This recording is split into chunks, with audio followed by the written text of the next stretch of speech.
You're listening to Mics and Sirens, the official podcast of the Department of Fire and Emergency Services in Western Australia. DFES acknowledges the traditional owners on the land of which this podcast is created, the Whadjuk people.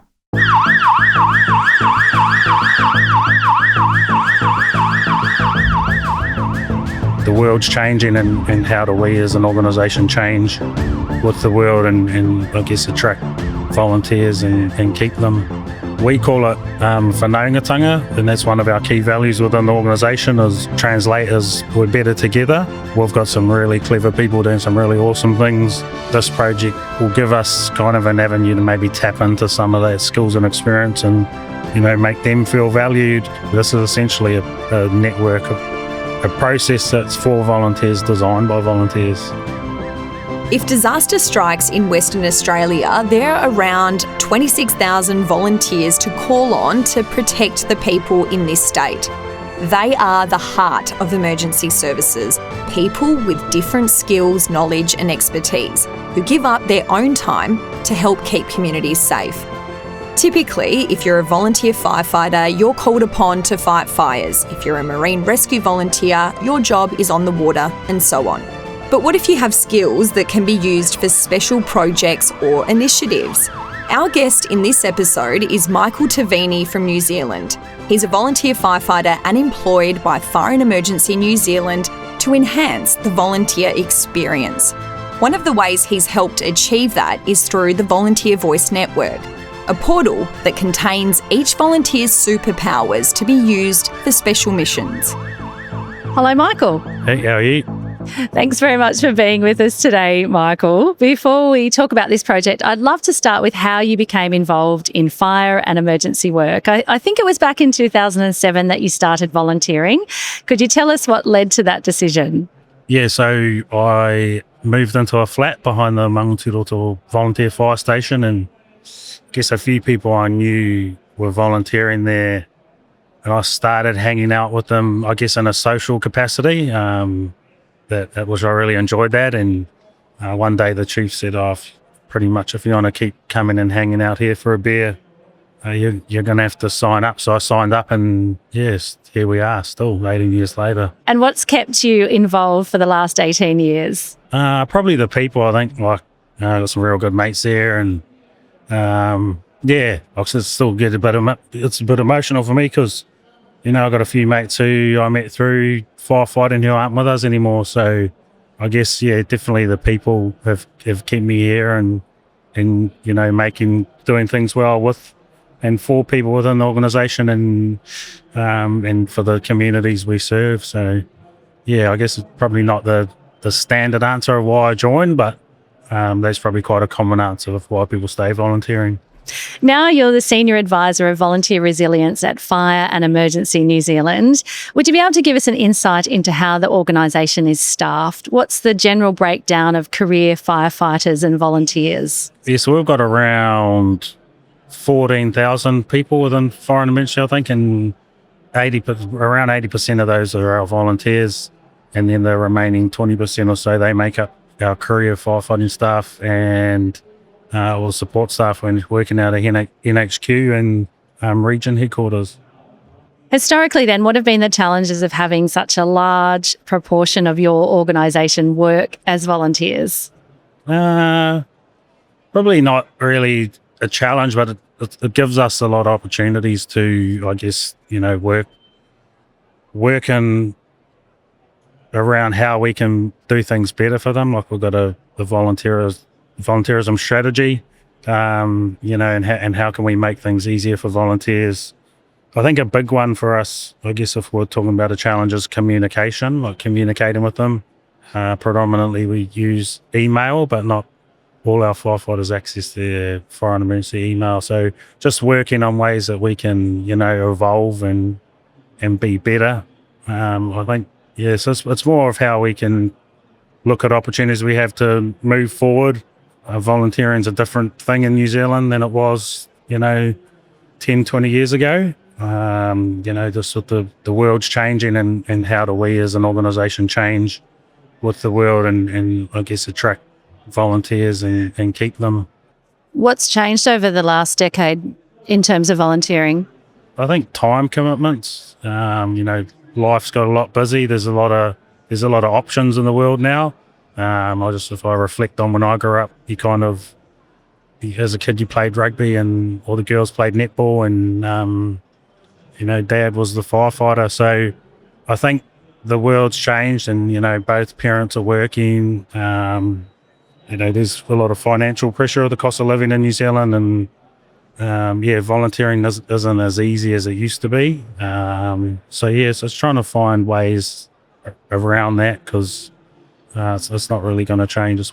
How do we change to suit that world now? Yes, people are more time poor, and so organisation like yours and like ours need to find different ways to engage with people to encourage them to spend their time, I guess, doing this work.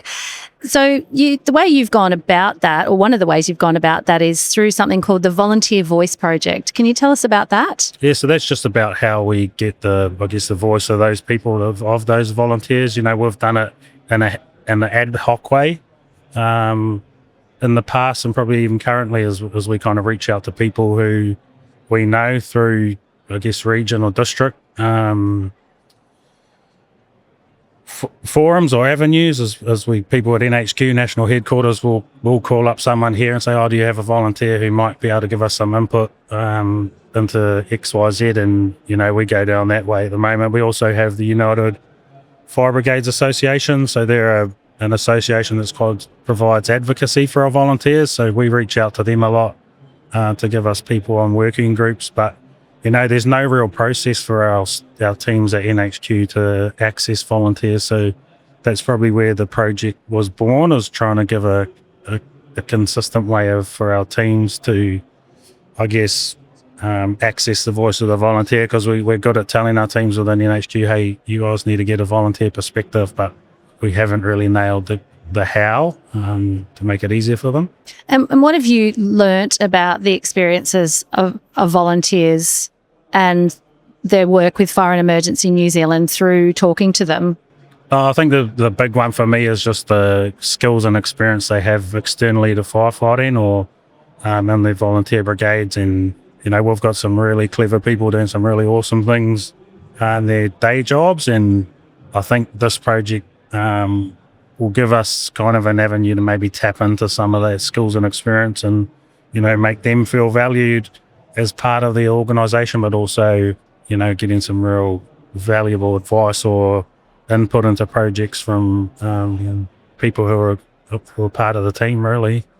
Have any surprises cropped up?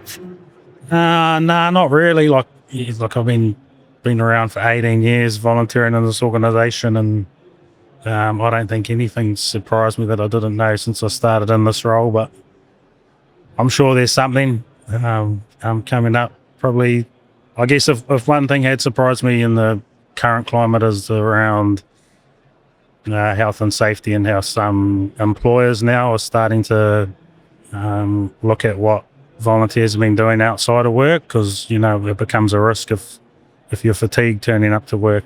That's a risk they have to manage. So that's probably the closest thing to a surprise for me in the last 12 months. So around 12,000 voices, that's a lot to capture, obviously. Yeah. What have been the challenges in doing that in a meaningful way? Yeah, I think that's a great question. And probably the biggest challenge is the number of them, and the fact that predominantly we'll send emails to, try and get information to them or information from them, and they've all got their own lives, and checking their fire and emergency emails isn't a priority for them. So that's probably the biggest challenge. I think the next one is just a capacity of our people. Like we've got some really awesome people doing some awesome work, but there's just a lot, and sometimes we can miss the feedback loop, which is probably one of the most important things when we're communicating, not just with volunteers, but anyone. If we get their advice or feedback and then kind of don't let them know what we did with it, they kind of feel a bit undervalued, or, next time we'll go and talk to them and go, oh, what's the point? We haven't heard back from you. So that's probably an area that we can improve and get a quick win. Is I think we do a few things for our volunteers that they don't really know about. So, how do we communicate that to them so, they can see that their feedback has made a difference. If emails aren't working, what have you come up with a better way or something you'd like to do in the future that you think might capture people's attention more and give you the information you're looking for? Yeah, I think probably giving them the opportunity through various means of communication and not just relying on email. So that's, whether it's a text or, if we had an app or something like that. I think that's probably going to be the key to the future, is how our volunteers can access stuff through a variety of different methods and not just relying on one, because, everyone is different. We've got, like, if I think about my own volunteer brigade that I'm a part of, we've got guys who really don't like using their phone. They're a bit more old school, which, they've got a lot of good skills in other areas, but, tapping into the app isn't one of them. And then, on the flip side of that, we've got some people who are guns of technology. So, it's just how do you meet the needs of both of them? So I think that's going to be the key, is how do we offer more than one way of engagement. If you're listening to this episode, you're probably already familiar with the Emergency WA app. But did you know the tool that helps you prepare with confidence now has a new feature where you can make a plan for storm, flood and cyclones, not just bushfire. The app will prompt you to put your plan into action when you're confronted with an emergency. Download Emergency WA from the App Store or Google Play and create your emergency plan today. What's the plan then with this particular project over the next few years? Yeah, so we just launched, actually got really good timing. We launched on Monday, so the project went live. So the first stage of the project is our volunteers opting in, so it's fully voluntary. It's handy. Ironic, isn't it? So they'll opt in. There's 15 different areas of interest they can opt into. I don't have them more off the top of my head, but for example, you can opt into PPE and uniform, fleet, equipment, safety, health and wellbeing. There's one around culture and diversity. So they'll opt into that, give us their skills and experience in that. So that might be whether they've had experience outside of FENZ or within FENZ. Because there's a place for everyone. We've got, for fleet, for example, you might be a diesel mechanic or a truck driver and had, significant experience in that industry.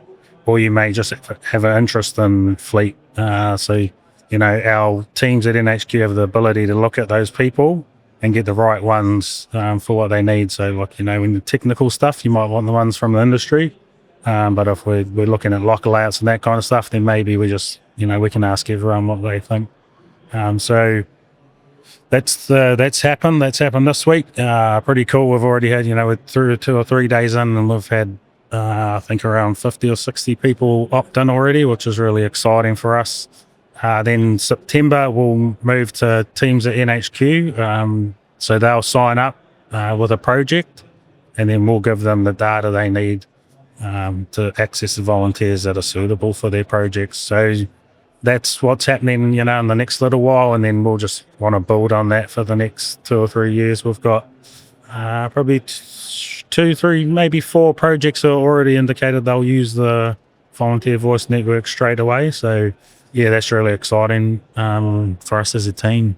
So the initial stages that have begun in August are really about capturing people's experiences and then matching them with projects or with existing things that are happening within Fire and Emergency New Zealand. Is that right? Yeah. So we, I guess to get to this point, we've spent a long time working in the background, and that involved a lot of volunteers. So initially when we set up a working group, an advisory group that consisted of staff at NHQ, staff who are employed in our regions and districts, and volunteers to understand what the challenges were.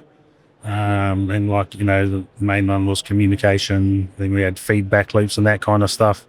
They kind of framed up what we needed, which was a place where our volunteers could sign up for stuff they like.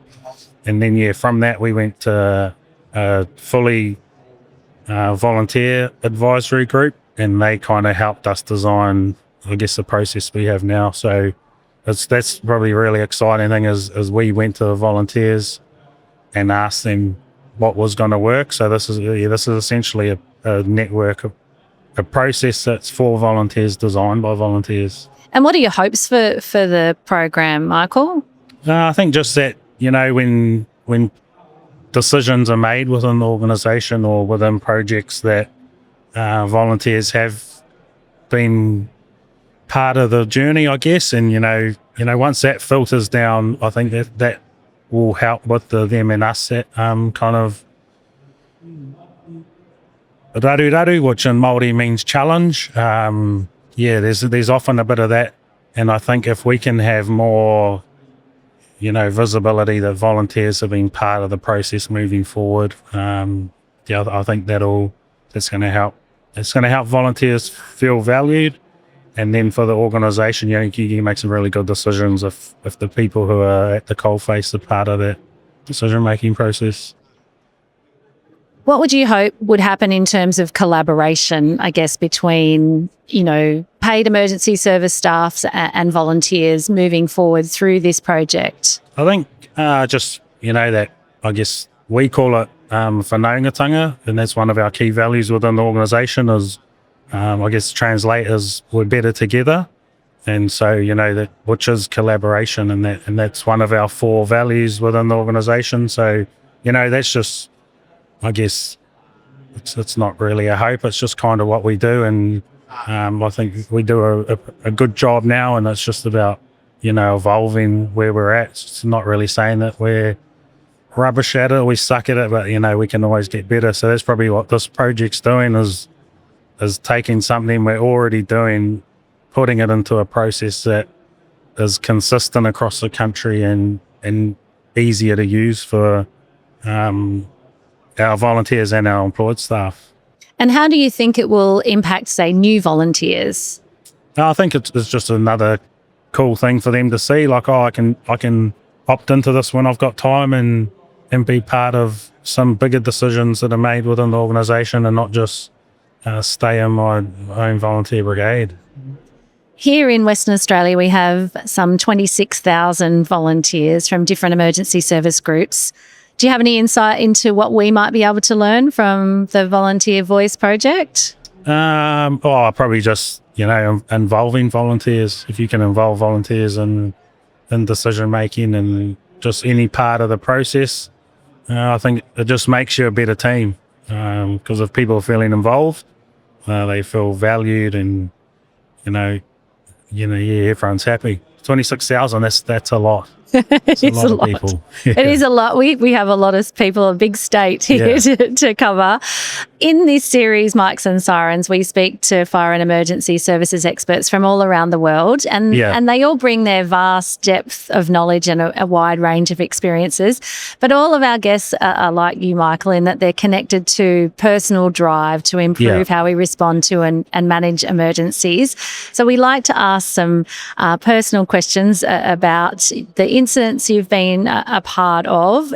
Is there an incident, Michael, that stands out in your mind even today that you'd be able to tell us about? Oh, there's probably plenty that I probably don't want to talk about but stay in my mind, as most, I guess, firefighters will have the same stories. But I guess one that sticks out was when I was firefighting at Marsden Point, which was a oil refinery in New Zealand, where I was at work when the pipeline burst, which was a really significant event. The pipe that took all the fuel pretty much from Marsden Point to Auckland Airport burst. So, that was a big day and a few long nights after that. But that was a massive incident that probably sticks into my mind. On the flip side, how do you handle those difficult moments? Have you found a way to process them? Yep, I think that's one thing that Fire and Emergency New Zealand needs to take a lot of credit for, is how they, look after us. And Andy Chappelle, he was the National Manager of Wellbeing. He and his team did such an awesome job, I guess, making it okay for us to not be okay. So, there's plenty of people like Andy in the organisation, and I guess that's how I've learnt to deal with it. I learned that at the start of my career. I wasn't dealing with it. But yeah, now I know, to just keep working out and keep fit. And, if I start not feeling good, I know there's people I can talk to, whether it be colleagues or peers or going and getting some professional help. But yeah, I think hats off to Fire and Emergency for the work they've done in that space for volunteers and career staff. It's so important, isn't it? Yeah. Is there something about the work you do in emergency services that keeps you up at night or is often at the forefront of your mind? It's probably a bit cliche, but just making sure everyone's safe. Safe and not always happy, but just that they're safe and, they feel valued when they come, they have a bit of fun. And yeah, it's probably, just going home is pretty important. It certainly is. Michael, what technological development do you think will have the greatest impact on the future of firefighting or emergency services? Probably AI and how we're going to use that, interlink it with stuff like drones and, stuff that isn't, I guess stuff that we can use to reduce the risk. Like I just said, the most important thing is sending people home. So, if there's ways we can use technology to reduce the risk to our people, it might not be as fun for us, but yeah, I think that's probably the key space that technology is going to play for us. And what's the most rewarding part of your job? It's just the people you meet, and yeah, I think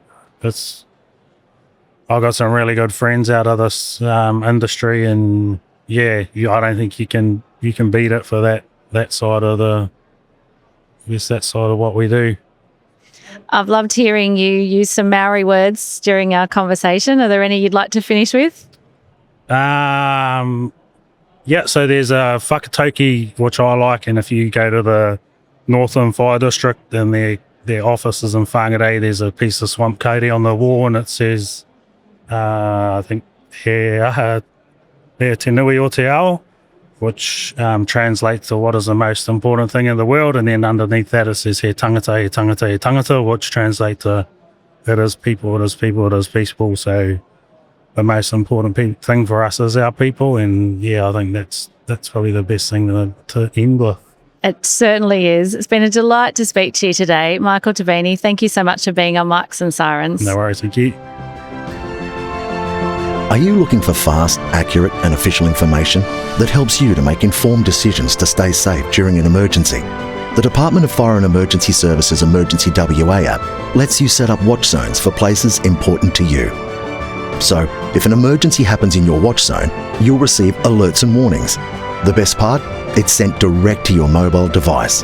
Download DFES's Emergency WA app from the App Store or Google Play today.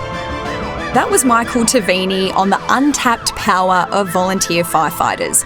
You've been listening to Mics and Sirens, the official podcast of the Department of Fire and Emergency Services in Western Australia. Be sure to follow and share the podcast so others can benefit from these insights.